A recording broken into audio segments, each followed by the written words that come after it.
أشهد أن لا إله إلا الله وحده لا شريك له وأشهد أن محمدا عبده ورسوله الذي لا نبي بعده رب اشرح لي صدري ويسر لي أمري واحلل عقدة من لساني يفقهوا قولي. Bapak, ibu-ibu, kaum muslimin dan muslimat sedang jemaah subuh rahimakumullah.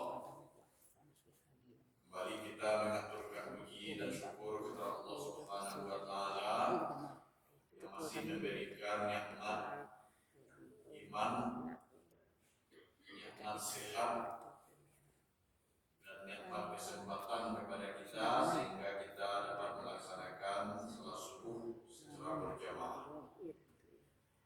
Salam dan salam kita sampaikan buat Nabi kita Nabi Muhammad sallallahu alaihi wasallam yang telah meninggalkan dua lengkap bagi kita, yaitu Al-Quran dan Sunnah. Mari kita mulai pengajian kita dengan baca basmalah.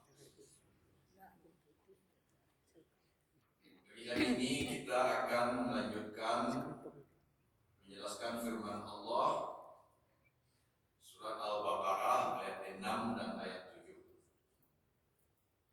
Kita bacakan dulu ayatnya.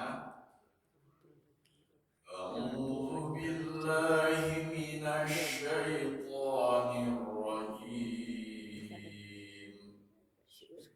Bismillahirrahmanirrahim. Innal ladzina kafaru sawa'un 'alaihim a'anzartahum am lam tunzirhum la yu'minun. Khatamallahu 'ala qulubihim wa 'ala sam'ihim وعلى أبصارهم غشاوة ولهم عذاب عظيم. Berlindung kepada Allah dari godaan syaitan yang terkutuk dengan nama Allah yang Maha Pemurah lagi Maha Penyayang. Sesungguhnya orang-orang kafir itu sama saja bagi mereka, apakah kamu beri peringatan mereka atau tidak, mereka tidak akan beriman. Allah telah menutup atau telah mengunci hati mereka dan pendengaran mereka, dan pada penglihatan mereka juga ada penutup, dan bagi mereka azab yang besar. Bapak Ibu sidang jemaah yang berbahagia, tadi malam kita menjelaskan tentang bagaimana sikap manusia di dalam menerima petunjuk Al-Quran. Dalam hal ini manusia terbagi kepada 3 golongan. Golongan yang pertama adalah manusia yang mau menerima petunjuk Al-Quran. Mereka itulah yang disebut sebagai orang-orang muttaqin. Siapa orang muttaqin itu? Yaitu alladzina yu'minuna bil ghaib, orang-orang yang beriman kepada yang gaib, kemudian mendirikan salat, kemudian menafkahkan sebagai rezeki yang diberikan oleh Allah.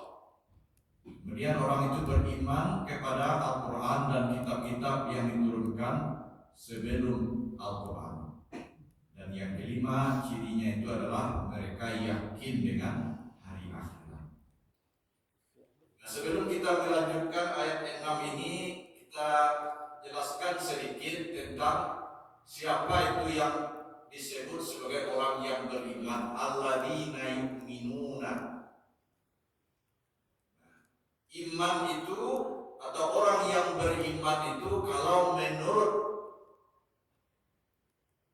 paham kita Ahlus Sunnah wal Jamaah,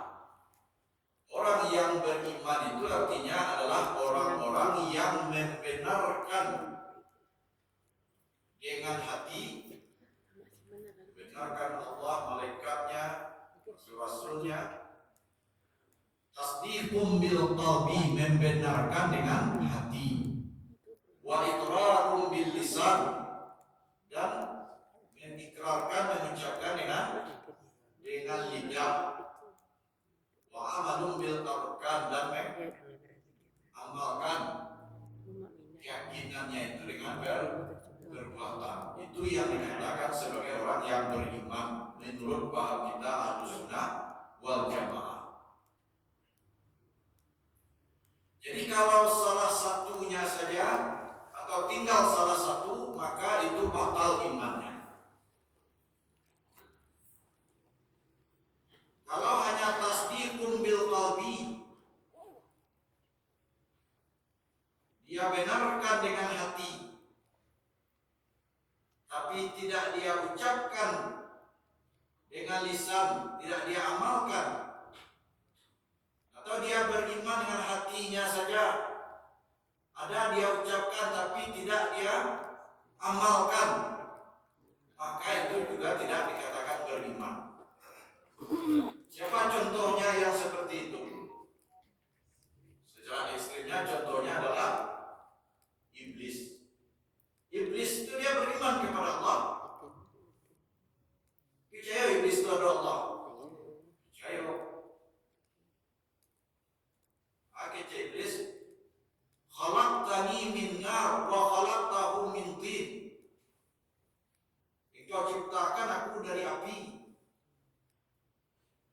engkau ciptakan Adam dari tanah. Yakin iblis itu karena pernah berdialog, ya Allah, aku bahasa yang menciptakan itu Allah, tapi dia tidak mau melaksanakan perintah Allah. Sudah sujud, mana sujud? Atau misalnya dia percaya, ada dia beramal tapi tidak diucapkan, maka itu juga tidak beriman, batal imannya. Jadi mengucapkan syahadat itu juga termasuk kepada rukun iman. Wah, contohnya siapa yang sepuh itu? Abu Talib. Abu Talib kok dia percaya sebenarnya bahwa Nabi Muhammad itu Rasul, sebab dia tahu bahwa mana yang kemenakan atau anak engkau dari kita. Sedangkan orang kafir Quraisy mana kan tahu bahwa anak kejujuran Nabi Muhammad. Kalau Abu Talib, tidak mungkin Nabi Muhammad itu akan berbohong dan mengejekkan sebagai Rasul. Kemudian Abu Talib lain juga dilakukan perbuatan-perbuatan baik. Bahkan membela Nabi Asim, perjuangan agama Islam, dan perjuangan Nabi dibela oleh Abu Talib. Tapi yang tidak mah dikerjakan Abu Talib kecil, tidak mah membaca syahadat, baca la ilaha illallah, dan nama. Bahkan ketika Allah dia meninggal, kecil Nabi Muhammad, bacalah la ilaha illallah, maka aku akan bela engkau di hadapan Allah. Beri bacaan sakata hasil la ilaha illallah sesuatu. Tapi ketika dalam sejarah kan ketika lah kami mana baca, dia adalah di jauh dia juga, gagal adalah di Abu Jahal Abu Lahab. Jadi sehingga jadi di bacaan terakhir di bacaan ala millati Abdul Muttalib. Tetap jangan menginjakan berdasarkan agama Abdul Muttalib. Jadi yang iman itu harus ketiga-tiganya, dibenarkan dengan hati, diucapkan dengan lidah, diamalkan dengan perbuatan. Jadi itulah orang-orang yang mau menerima Al-Quran, menerima petunjuk Al-Quran. Lalu kelompok atau golongan yang kedua itu adalah yang disebut dengan kelompok orang-orang kafirun. Ini yang dijelaskan oleh Allah di dalam surah Al-Baqarah ayat 6 dan 7. Kalau tadi yang pertama kelompok yang mau menerima petunjuk Al-Quran, Maka yang kedua adalah kelompok yang tidak mau dia menerima petunjuk Al-Quran. Siapa mereka itu? Innal ladina kafaru, yaitu orang-orang kafir. Siapa itu orang kafir? Kafara atau kafaru itu secara bahasa artinya adalah menutup. Jadi orang kafir itu adalah orang yang menutupi kebenaran.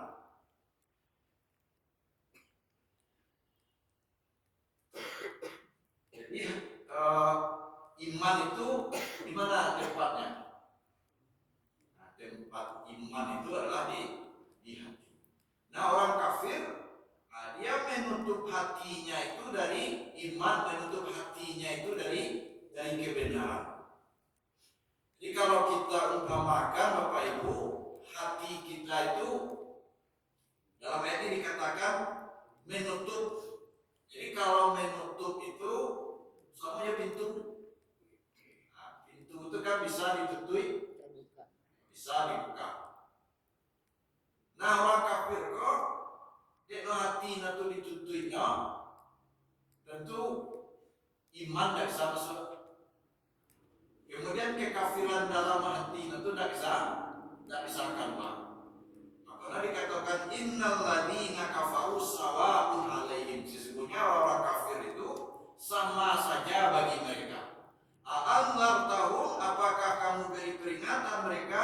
Am lam tunzirhum, ataukah tidak kamu beri peringatan mereka? Mereka tidak akan beriman. Maka itu karena hatinya lah ditutup. Jadi orang kafir itu ada pula pembagiannya Bapak Ibu. Dalam tafsir ini dikatakan innal ladina kafaru itu maksudnya innal ladina jahadu bi ayatillah wa kallabu risalata Muhammad sallallahu alaihi wasallam. Sesungguhnya orang kafir itu maknanya adalah alladzina jahadu. Jahadu itu artinya adalah mengingkari. Jadi ada ulama yang membagi orang kafir itu ada kafir ingkar, ada kafir juhud. Kalau kafir ingkar adalah orang non kafir karena memang tidak tahu sama sekali dengan Allah itu. Tapi kalau kafir juhud itu non kafir soalnya tapi non tahu siapa Allah. Jadi kalau non tahu tapi non amuah, itu yang tidak bisa dia diajak kepada keimanan itu. Namun mungkin orang lalu, barana kalau lama lalu orang itu kalau jagoan tapi memang ada keinginan itu bisa. Tapi kadang-kadang jagoan orang nalah jago. Karena memang nggak ngerti mereka sembahyang apa, menjaga walaupun tidak tahu, tetap tidak mau. Nah, sama lah orang kafir juhud tadi itu. Kemudian iblis kau dah tahu dengan Allah, tapi itu memang apa? Itu enggak. Orang serpu itulah nampak yang menjaga. Orang-orang serpu, orang orientalis, orang yang pelajari Islam. Tapi itu tujuan itu adalah untuk menghancurkan Islam. Itu tidak bisa diajak itu seperti dulu ada namanya Snop Burgronyi. Apa itu pelajari Islam ke Makkah? Pelajari nanti kalau 7 tahun lebaran dari Makkah. Tahu tentang Islam ke kawan dia apa Quran ya. Tujuannya ketika itu adalah untuk mancah main Islam. Itu satu kancing kan. Karena ingin supaya Indonesia kerja merdeka. Nah, orang yang seperti inilah yang dikatakan dalam ayat ini yang sama saja bagi dia diberi peringatan atau tidak. Nah, Bapak Ibu sedang jemaah yang berbahagia, sebab turun ayat ini menurut Ibnu Abbas adalah karena Nabi Muhammad Shallallahu Alaihi Wasallam dahulu beliau di dalam berdakwah beliau sangat ingin sekali orang-orang yang beliau dakwah itu mau menerima Islam. Jadi kalau ada di antara umat yang beliau dakwah itu orang-orang yang beliau ajak kok tak amat masuk Islam lalu kemudian mati dalam keadaan kafir, itu sangat sedih Nabi Muhammad. Rusuh nanti Nabi Muhammad sallallahu segala ya kalau ada yang mati dalam keadaan itu ibu hati Nabi Muhammad. Setelah keluarga beliau pun ada yang mati dalam keadaan kafir. Siapa contohnya? Lahab dan Abu Talib. Nah begitu cintanya sayangnya Nabi Muhammad ke manusia, karena di dalam Islam musibah yang besar itu bukanlah kematian. Musibah yang besar itu adalah kalau seandainya mati dalam keadaan kafir. Nah, makanya Nabi Muhammad sedih, Nabi Muhammad mungkin atau membayangkan nasib aku. Aku kemudian Allah menentukan kepada Nabi supaya Nabi jangan terlalu sedih ketika orang-orang yang beliau dakwah itu kemudian dia menolak dan mati dalam keadaan kafir, dan terlalu sedih kepada Allah. Karena memang ada di antara manusia kok yang hatinya itulah tak tutui. Khatamallahu ala qulubihim. Allah telah menutup hati mereka. Kenapa Allah menutup hati mereka? Nah, ini nanti akan kita jelaskan. Nanti kalau tidak dijelaskan kenapa Allah menutup hati mereka itu apa sebabnya itu, jangan-jangan nanti kita berprasangka kepada Allah, kan Allah yang menentukan hati, no? Mengalir nanti masalah kalau mereka, betul itu loh kok pikiran nanti kita jelaskan kenapa Allah menutup hatinya. Nah, Bapak Ibu sidang jemaah yang berbahagia, jadi orang kafir yang sama saja bagi dia diberi peringatan atau tidak itu adalah orang-orang kafir yang dia itu sudah mengetahui tentang Allah. Kalau di zaman Nabi siapa contohnya itu?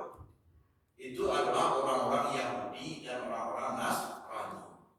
Nah, orang Yahudi dan orang-orang Nasrani itu dia sudah tahu tentang kerasulan Nabi Muhammad. Dia sudah tahu juga tentang Allah. Sudah dia baca juga. Tapi dia tidak mau itu adalah disebabkan karena dia enggan, dia tidak terima karena Nabi Muhammad itu bukan dari golongan Bani Israel.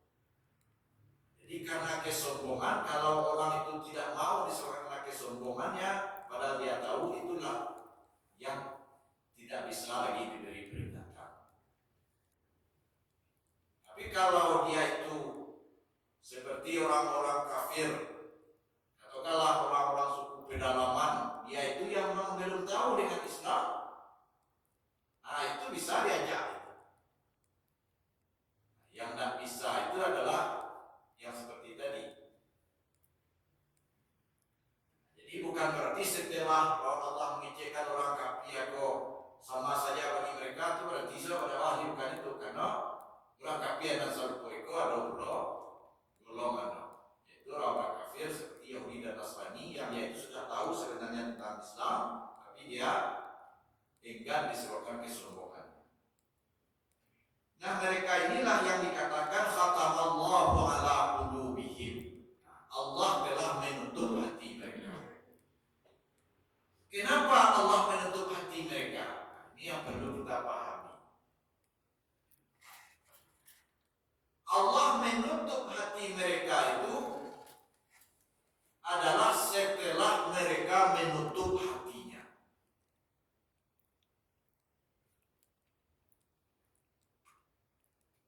Jadi, bagaimana ditutup oleh Allah hati orang-orang itu karena dia yang terlebih dahulu menutup hatinya.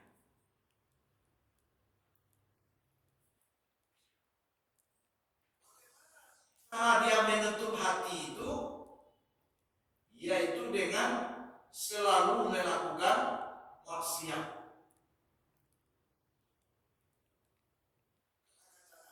Bila kita melakukan maksiat, tumbuh satu titik hitam di hati kita.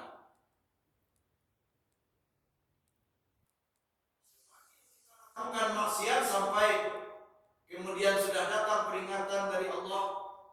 Karena biasanya setiap kita melakukan kesalahan itu, kalau kesalahan itu belum berulang-ulang Pak Kerajokan, tetap ada peringatan ke hati Pak. Tapi kalau kemudian kita tidak mengajukan peringatan itu, kemudian tetap melakukan maksiat sampai hati kita itu hitam, itulah yang menyebabkan hati kita itu tertutup. Nah, orang yang seperti inilah yang dikatakan dia sudah menutup hatinya. Jadi bukan Allah sekonyong-konyong saja menutup hati mereka, tapi karena memang mereka itu sudah menutup hatinya. Khatamallahu ala qulubihim. Nah, barulah kemudian Allah menutup hati mereka, wa ala sam'ihim, dan kepada pendengaran mereka, wa ala absarihim ghishawah, dan pada penglihatan mereka juga ada penutup. Jadi Bapak Ibu sidang jamaah yang berbahagia, kalau kita selalu melakukan maksiat, kedurhakaan kepada Allah, maka yang pertama sekali dituntut oleh Allah itu adalah hati orang. Jadi Allah tidak bukan berarti Allah itu menzalimi manusia, tidak. Allah ingin manusia ini semuanya itu selamat. Makanya Allah menurunkan Al-Quran. Allah kemudian menurunkan para rasul. Nah, dengan diturunkannya Al-Quran, diturunkan para rasul, lalu kemudian tentu kalau zaman sekarang para ulama lagi yang menyampaikan, supaya kita mau menerima petunjuk. Yang sarana untuk bisa mendapatkan petunjuk itu juga sudah diberikan oleh Allah kepada kita. Apa sarana agar kita bisa dapat petunjuk? 3 sarana. Apa yang pertama? Pertama, hati. Hati itu alat supaya dapat petunjuk. Yang kedua, pendengaran. Yang ketiga apa? Penglihatan. Nah, itulah 3 sarana yang diberikan oleh Allah yang harus kita jaga, yang harus kita pelihara. Sebab kalau sarana yang sudah diberikan oleh Allah ini tidak mau kita menjaganya, memeliharanya untuk mendapatkan petunjuk, maka lama-lama kemudian bisa akan tertutup hati kita itu. Jadi kita cari dalam ayat urutannya yang pertama adalah hati, yang kedua pendengaran, yang ketiga adalah penglihatan. Nah, urutan itu Bapak Ibu berbeda dengan ketika Allah menjelaskan tentang proses kelahiran dan proses manusia itu tumbuh. Kalau proses manusia itu tumbuh, Allah mengatakan wallahu akhrajakum min butuni ummahatikum la ta'lamuna syai'a. Allah lah yang telah mengeluarkanmu dari perut ibumu tidak tahu apa-apa. Setelah itu wa ja'ala lakumus sam'a. Lalu kemudian Allah menjadikan pendengaran. Wal absar, kemudian menjadikan penglihatan. Dan ketiga wal afidah, lalu Allah menjadikan hati. Nah, jadi berbeda antara penggunaan sarana yang diberikan oleh Allah tadi dengan urutannya berbeda dengan Allah menjadikan tentang pertumbuhan manusia. Kalau pertumbuhan manusia yang pertama sekali itu ada fungsi dulu manusia. Wah, itu baru lahir mono dulu. Makanya bayi yang baru lahir itu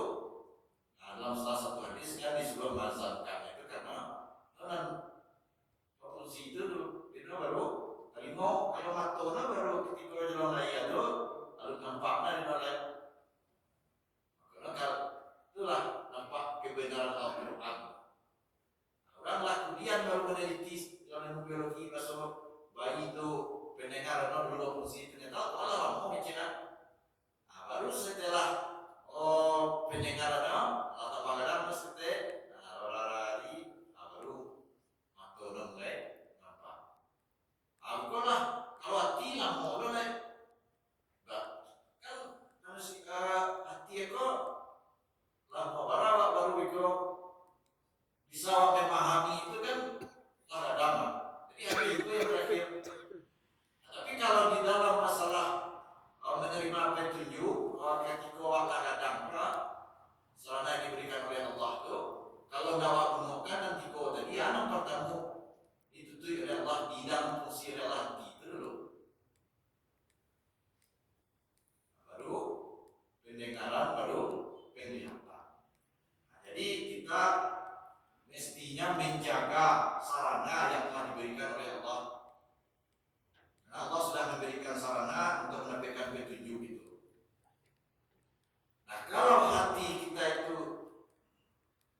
tidak kita pelihara, kita engkar kepada Allah, maka kata Allah, Allah akan menutup hati itu.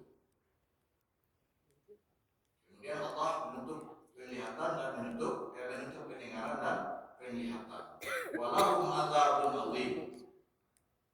Dan bagi mereka itu azab yang besar. Itu azab yang besar itu disediakan oleh Allah untuk orang-orang kafir. Kenapa Allah menyebutkan di sini azab yang besar? Karena memang azab neraka itu besar. Bagaimana azab neraka itu besar? Sebab nampak yang ringan saja, diletakkan baru di kaki, amamalaga sampai kapan?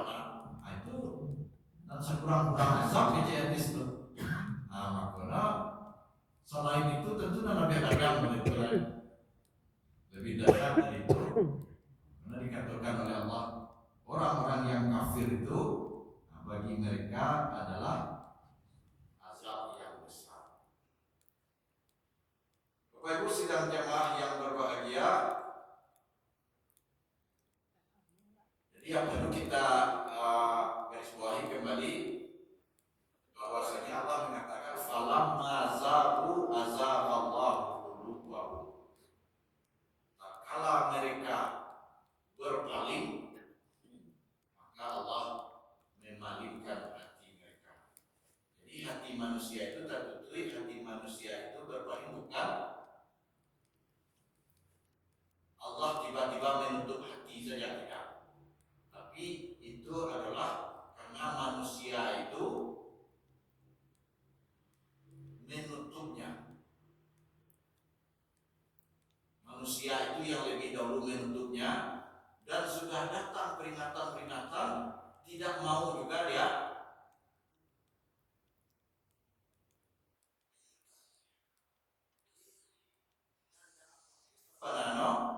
Manusia itu sendiri. Dan menutup itu sahabatana manusia itu sendiri.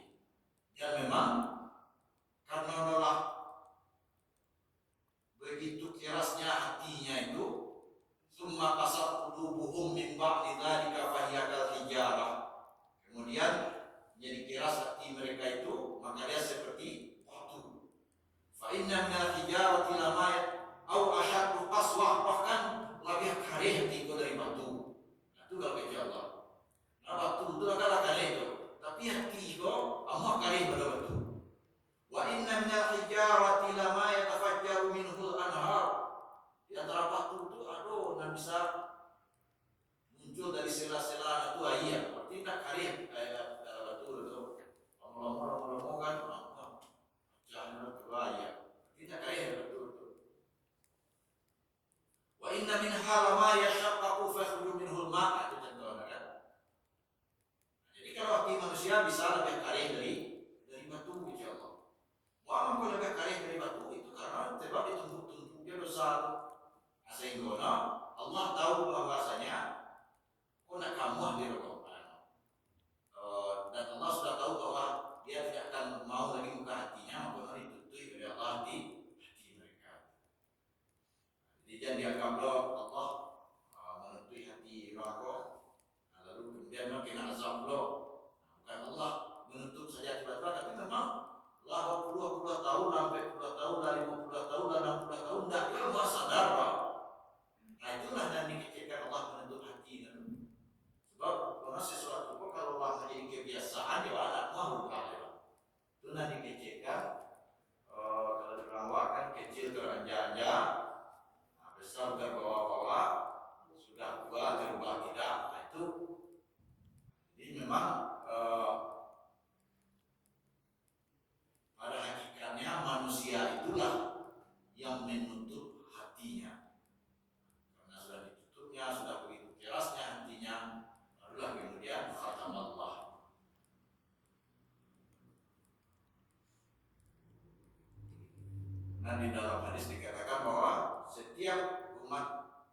Nabi Muhammad itu adalah masuk surga illa man apa, kecuali orang yang dekat.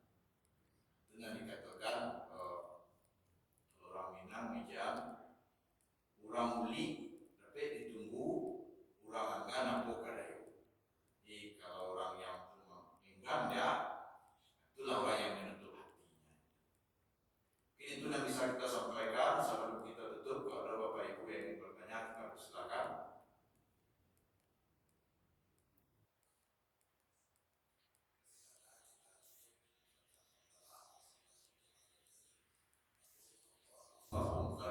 Assalamualaikum warahmatullahi